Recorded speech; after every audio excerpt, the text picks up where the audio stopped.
to the audience. Hello, hola everyone. We are back with more adventures, more interviews, and more awesome people to talk to here at Agile and DevOps West 2023 in Vegas. I have here with me our amigo Christopher Harrison, Deborah with GitHub. So we were super excited to have him here. He even brought some props to have our little Little octopus plush cat pony, and Mona. plush joining us in the conversation. Christopher, welcome. Thank you very much for joining us. Thank you. I'm really excited to be here. Thank you. I'm super excited. And first of all, I just want to dive into topics, but for the people that do not know you, do you mind sharing what you're doing? What is your role, or what are your whereabouts nowadays? Yeah, absolutely. So I work in DevRel, developer relations, as an advocate at GitHub. And so basically my role is to help organizations, help individuals get up and running with GitHub, help improve their DevOps processes, things like that.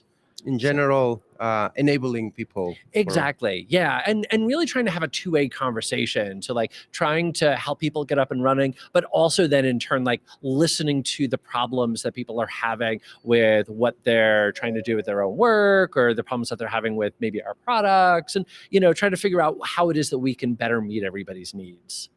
And now that you get into those problems, troubles, what are common problems that people come and ask you or need help with that you could like already share, spread even wider messages? Yeah, absolutely. So, gosh, it's such a broad question. There's a lot there. So, probably one of the biggest things that I wind up getting asked, especially because of what I do. So my primary focus is around developer experience. So like the couple of big GitHub products that I focus in on is GitHub Codespaces and GitHub Copilot. So a lot of it is questions around like, okay, well, like what problems does it solve, and things like that. So when it comes to like Codespaces, which is the ability to spin up a container in the cloud and connect to that with your IDE, is being able to, very quickly get that entire environment set up, which can often take like hours or maybe even days for a developer to get set up and start actually contributing to a project.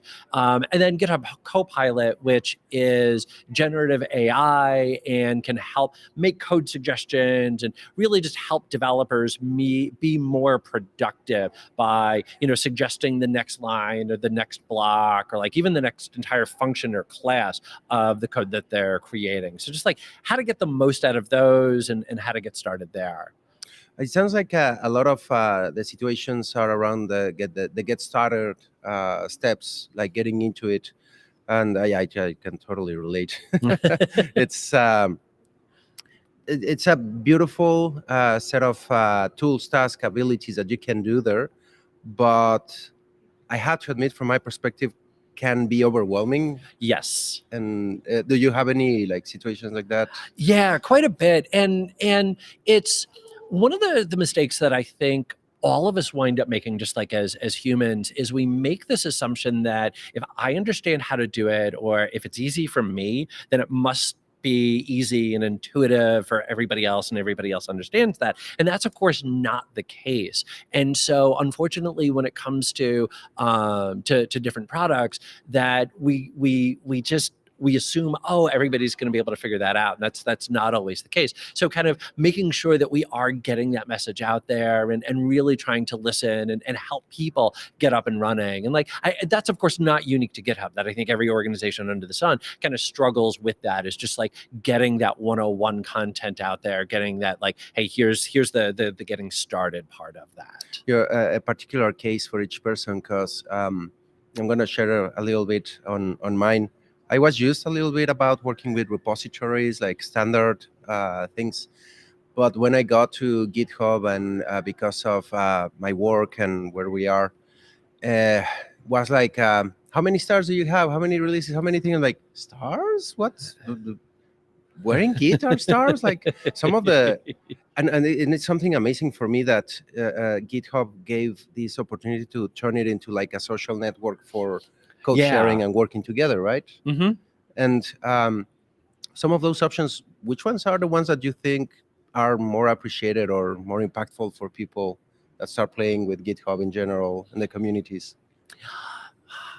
There's so much Boy, to choose, yeah, right? no, that's such a great question. And I think I think it's something you really have to take a holistic approach to when it comes to looking at all of that. So it isn't just simply like, hey, here's the number of commits that I have, and like here's that cool little green chart. And don't get me wrong, like I love seeing that green chart, but that doesn't always tell the full story because maybe you took a vacation, and so now you have 2 weeks where you didn't commit anything, but you were taking care of your mental health, and like that's of course like very very important. So that doesn't always tell the whole story. And like you mentioned the number of stars, the number of follows, the number of forks that you can have, and again, like each of those individually doesn't necessarily tell the full story either. So I think it is a little bit more of a holistic approach, that you sort of have to look at everything, and really see like what's the engagement that you're seeing, what's the contributions that you're making, how it is that you're connecting with everybody. So I know that's a little bit like hand wavy, but I think that really is it, that there isn't like one specific measure that I think you can look at. You really have to take a holistic approach to it and kind of look at everything. You mentioned the green bars of your commits and the time lapse that where you have been doing them. You just made me think like when you are like keeping up with it and doing a bunch per day, and as you very well said, going on vacation, just reminded me there was this mobile device video game that I was just uh, uh, not addicted, but they had this element that if you didn't connect again in 24 hours, you lose your stars or whatever you Oh want. yeah, like Farmville was like that. I think that yeah, if you didn't It connect wasn't after a little Farmville. while, or like Tamagotchi was also like Ah, that. it's gonna die. If Your you're old enough Tamagotchi is to gonna remember die. That's a very Tamagotchi, good example. yeah, And I've never had that anxiety. I've never been very good at my commits and trying to keep up with them.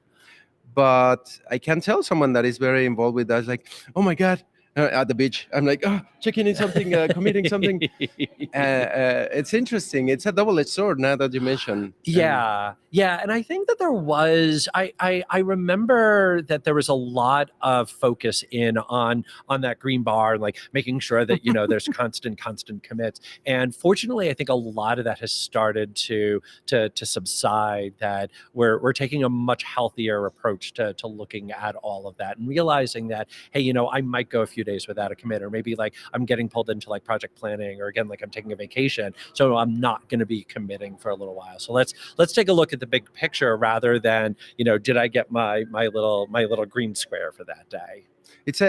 that's a great insight into some situations, because when you mentioned that, I remember a friend that was super happy that created like an automation that did commits automatically and just changing something silly. And I'm like, now I understand why was that. Like, I can go away and this will keep committing and keeping my levels. I'm like, it's certainly like those little details may not be all that important, how many stars or where you are Right. on the ratings. It feels like it definitely has a social network component, right? It does. It does. And, to go kind of one step further with that, I'll often hear about people that are like using GitHub as a little bit of their resume. So Oh as like yeah. their portfolio. And, I think that, to the example that you mentioned where you have somebody that's like got a script and it's doing that commit. So now we're filling up the green bars. Like, okay, well, that's not meaningful. And so like if I'm an employer, or if I'm somebody that's really trying to assess like what is this developer up to, what is it that they're doing, I want to go kind of that next step. So if they've forked some different open source repositories and they've made commits there, let me go look at what it is that they're doing there. Let me kind of dig one step further and see what impact that they're actually having, and then use that to start to assess. So rather than just that, hey, did we get a green box today, it's the bigger picture there. It's So not just a silly metric like, and when you say that, I picture the uh, potential employer. What are those commits happening? Oh, yeah, exactly. Yeah. So if it's a whole bunch of individual commits of, added a carriage return, added a semicolon, that's not doing anything. So, take another step down into it and see what's actually going on. the GitHub world is super interesting. It's growing, and interestingly, I'm guessing as well with Microsoft's maybe like helping it to grow and all the synergies that will happen there. And I don't know what it will happen with it and AI and all the new things coming up. But now I want to jump a little bit on. I mean, I have also the role as a DevRel, and I'm very curious. How did you ended up in DevRel? What was your origin story, or how is it that you ended up here? Yeah, that's a great question, and it's been a long and winding road. So I got my start actually doing tech support for ISPs years and years and Oh wow! years ago. And what wound up happening was I because I knew that tech was going to be my career. I knew this is what I wanted to do, and so anytime that there was something new to get in and explore, my answer was always yes. And so at the company that I was at, we were also starting to get calls about Mac OS. Mm-hmm. And I'm like, okay, cool. You know what? I'm going to go learn this. And so all of a sudden I found myself taking all the Windows calls and all the Mac OS calls. I'm like, hang on a minute, this is now way too much work. And so I put together a little training thing for all my coworkers, and that actually, through a little bit of a longer story, then got me into doing tech training. And so I did tech training for maybe about 15, 16 years, Oh something like that. wow! Yeah. So training up developers and in different professional settings. And then eventually I moved over to Microsoft, did a lot of online content for Microsoft, and then moved on over into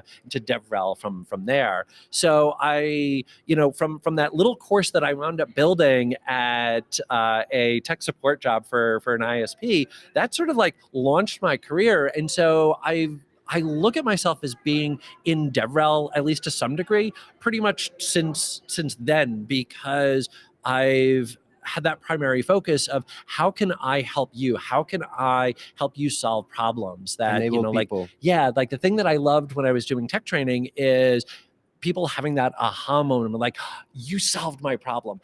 That feeling Cool. never gets old. And so moving into DevRel was a very natural transition from that, because of course that's a big part of DevRel, is just helping people figure out answers to their problems. It is impressive how it is like snowball effect that you started just with that training, and this snowball starts picking up here, here, here, more people, more help, and isn't it like I'm not sure if calling it addictive, but it's great to help people, right? Oh To yeah. enable Yeah. them, and thanks to whatever efforts you are doing, see people grow or get places. Oh yeah. Any cool stories around that?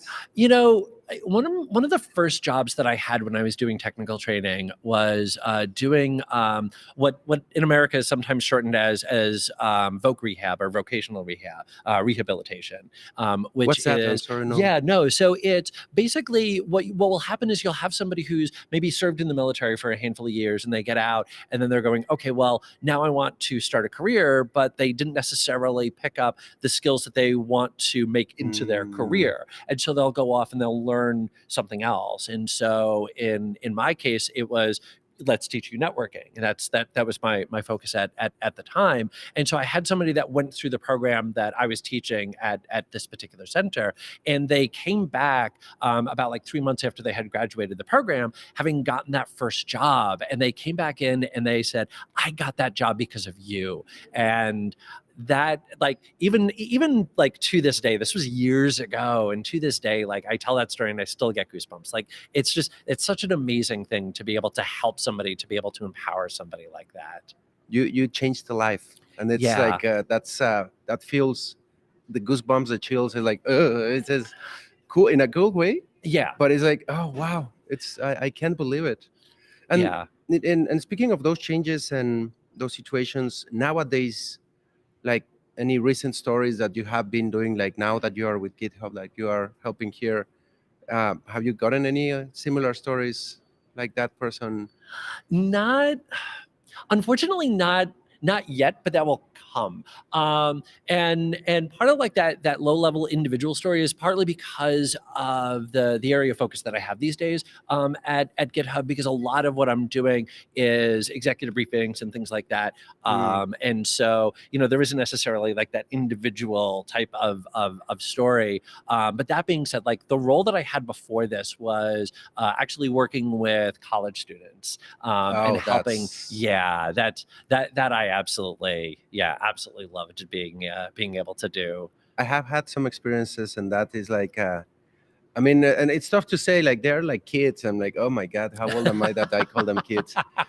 Sir, you made me choose this career. Yeah, like, but at the same time, I find that so inspiring because like I have a non-traditional background that when I got to college, I was not ready for college. I was not ready to not have any structure. And like I literally flunked out in like under a semester. Like if you're gonna do it right, apparently. And so like watching these kids at 18, 19, 20 be able to do what they're doing, like it's amazing. I'm in awe of them and what it is that they're doing.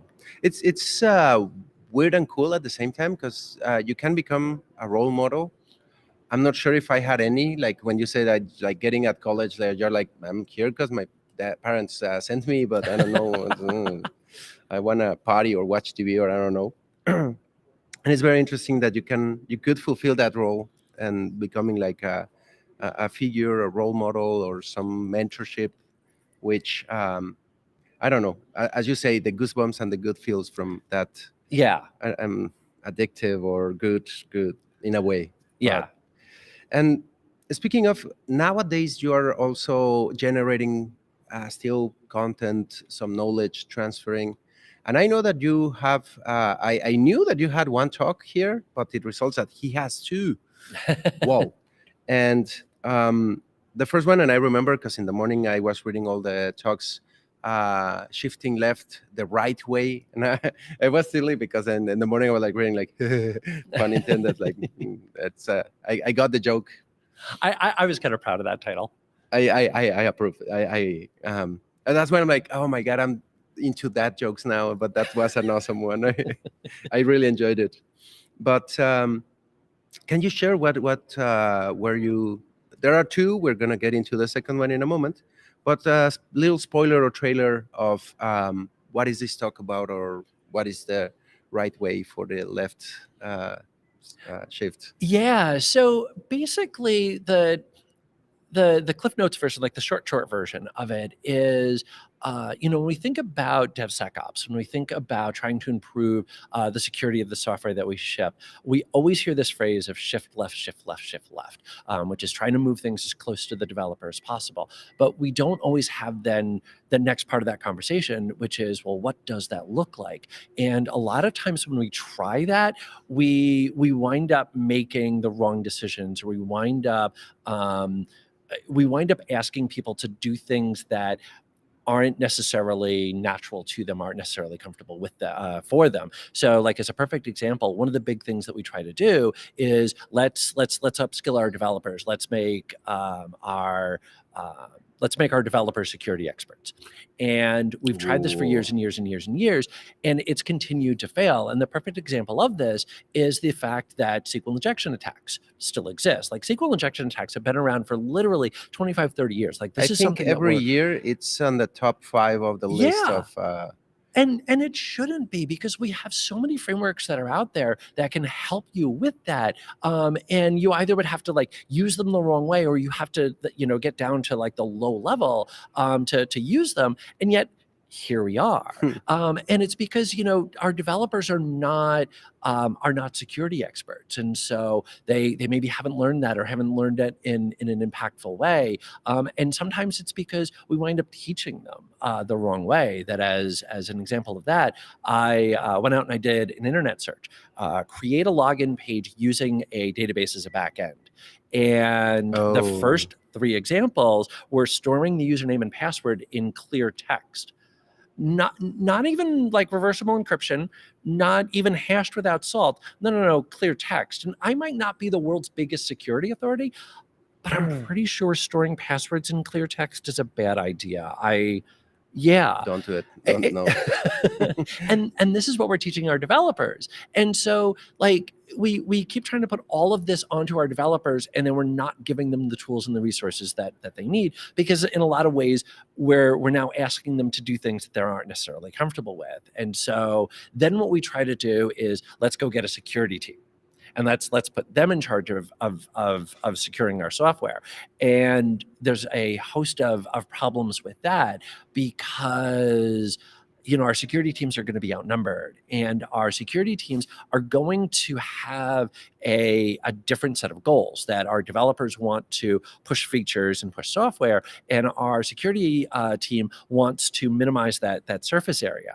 And so they're doing sometimes two diametrically opposed operations, and so it creates this strong conflict between teams. And then other problems start to arise that my developers are going to start to work around them, because they don't want to be told no, and things like that. And so the whole talk was kind of acknowledging all of that, and then how can we start to resolve that? Like, how can we make sure then that our developers have what they need, that our security teams have what they need? In like putting in a brief sentence, what is like this golden solution for that, for enabling? I'm curious, actually. Yeah, and that's actually the big thing, is that there isn't necessarily a single answer to all of that. That Like there, all yeah, good questions. exactly. And so it does wind up being a layered approach. So when it comes to like our developers, is let's make sure that they have the just-in-time information that they need, and maybe that's through like generative AI tools that are helping them write their code, or teaching them kind of higher level concepts. So rather than teaching them like cross-site scripting, like specifically, or teaching them SQL injection specifically, and don't get me wrong, like it's of course important to know all of that, but let's try to teach them why this becomes a thing, and then where it is that we need to be on alert for that. So that way, when they say go to connect to a database, or they go to work with user input, that now like their sensors are going to be up, and now what they can do is now they can reach out to the security team proactively. Mm-hmm. And now they can go, hey, I'm about to do this thing. Can you help me out with this? And now we're going to bring our security team closer then to the developers. And then the other very big thing is to have empathy for one another. Like, after all, we are all humans. And I don't think that there's really anybody that's going to go in and do things purposefully wrong. Like they don't necessarily have ill intent. It's just that they're everybody's trying to do their best job, and unfortunately they sometimes wind up doing the wrong thing. And let's figure out why it is that they're doing that, and figure out how we can help them avoid that in the future. Feeling the importance, because many developers, myself included, until we were bit by those two magical words in a text form: drop database. Oh, little Bobby tables in SQL injection, and Mm-hmm. when I was like, oh, Yeah. then you look back and like, I have created so much code with that. That's like, that's, I need to go back to the office. Yeah. And yeah. They are not even aware. No, and on top of that, like, I mentioned that I was a tech trainer, and one very big thing that like I think every tech trainer under the sun has done at some point is they've uttered the phrase, "Don't do this in production." And it's a terrible way to teach, because unfortunately now that's now what the student has learned. And then when they go off and they start doing these things for real, and when they're under pressure, that's what they're going to revert back to, and that's what they're going to start thinking of. And so I've done the wrong thing. Like I haven't given that developer the right skills to be able to write code securely. So yeah, I mean, I get it. No, and you're right. Like, changing that mindset into like, no, you can play in production. Make sure that you enable production to play on it. Yeah. Because you will have to. We're agile. We're continuous. We're constantly releasing into it, and sometimes there's no better environment to do some things than production. So yeah, that's a big paradigm that it's tough to Yeah. break out of that. So now ramping down, like closing, we already got like the message signal. Your talk for tomorrow. What is it about? I haven't seen the title. What are you talking Yeah, presenting? so my talk tomorrow is about generative AI and the future of development. And Mm. yeah, and so basically it's a 45-minute conversation about whether or not generative AI is going to be replacing developers. And the spoiler alert, the short answer to the question is no. Not at all. And the longer answer to that question is no. And there's a lot of reasons for that. We've seen like throughout all my history. Like when I first started writing code, I was writing code with like classic ASP, so like VB script and ASP things like that. 3.0. I still Yeah, remember that. response right and all of that.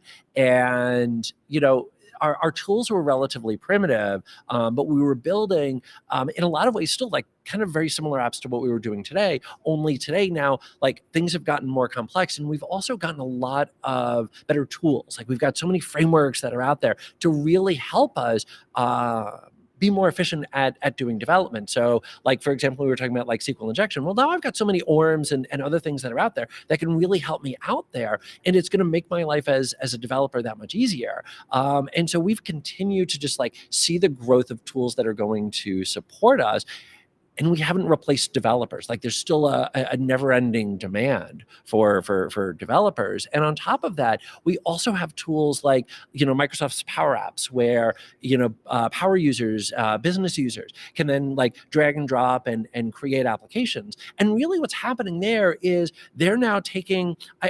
I don't necessarily want to say someone like the lower hanging fruit, because I don't think that that's necessarily true. Yeah. But they're taking some of the burden off of the developers. So now the developers can focus in on creating like the bigger things, the things that really need to be able to scale. And now my business users can do the line of business applications. And again, we still haven't seen that demand for developers start to go down. And so when we think about generative AI, it's yet another tool in the toolbox. And I think anybody who's used any of these tools can recognize that this is not able to replace a developer. Like I can't go to, GitHub Copilot or Code Whisperer or ChatGPT or any of them and go, hey, create this entire application for me. We're nowhere near and being remove able the to do people that. from the picture. Yeah. Exactly. So we still need developers. We're still going to need developers, and so that's basically that's my talk. Only 45 minutes. Yeah, I love the keyword that you're using there. Like AI is not replacing or coming to do stuff for us. It's a tool, exactly. and we just gonna have to learn how to use that tool to leverage it, free up some time for us to do some better, interesting things rather than just like finding semicolons in our code or silly things like that. Yeah. I'm amazed of how powerful these AI tools, like some semicolons that I would like literally, true story, be 30 minutes looking for where is this. I know the line is telling me syntax error here. Oh, it's there. Yeah. Yep. Thank you. Yeah, and like one of the examples that I always give is there's a web framework called Django, which is a Python web framework, and it's one of my absolute favorites. That it's for creating front ends to databases, so data driven applications. And I want to make sure that I'm clear. Like I adore Django, but that initial like getting started where I'm having to go in and define all of my models and things like that, like that's boilerplate code that's kind of tedious because we can only abstract away so much. Like at some point you have to write some level of code. And so being able to use a tool that I can say, hey, I need a model that's going to do this and have this structure, and then poof, have that created for me. That's fantastic. So now that part is done, and now I can focus in instead on What's solving. next? Yeah, exactly. Like, what are the business rules that I need to implement? What do I want to make the UI look like? Like those types of things, the things that are creative. Quite frankly, the things that are more fun. The reason that I became a developer in the first place. Probably what we are truly looking for to do, because when you mentioned that, so many times I'm trying to do some things from scratch, where it's like if it's another tool, something solves that for you, or I mean, there's so much out there that I'm like, when you were saying that this interface, I just like, oh boy, I'm working with something right now that is like, I could just implement Django, and that's like, yeah, you're done. Yeah. Next level, let's work on the fun part. I love that perspective. Everyone, if you're around or you're coming, take a look at Christopher's talk tomorrow. Now, to close it up, if people want to get in touch with you, find out more, get some help, and any other details, where can people find you? Yeah, so my handle is Geek Trainer, GeekTrainer. And so you can find me on GitHub. You can find me on LinkedIn. I'm not on Twitter anymore. I do still have the handle out there, but yeah. But you can find me on LinkedIn. Feel free to shoot me a message. I do my absolute best to try and reply to everybody there. So check your repository, Geek Trainer. Take a look, send a message if you need any help. Come by, and we're gonna do a tour later in a moment to the GitHub booth. And Christopher, it's such a pleasure to have you here. Thank you very much for coming. Oh, thank you very much for having me. This was fantastic. I had a lot of fun. Loved it. Everyone, so we still have like a parade of awesome people here. One of them, Christopher, I'm super thankful for you being here. But the show is not over yet. It's the first day of Agile and DevOps West. We will keep having some more people. I think we're, no, we still have time. Yeah. I just got the wires mixed up. Yeah. And at the end of the day, remember, there's a raffle with the passports. We hope to get our stamps in time to get on the raffle. But with that, I'll see you in a moment. We're still streaming a lot of stuff here from Agile and DevOps West. Christopher, thank you so much. Thank you very much. With that, Leandro out, Señor Performo. See you in a bit. Adiós.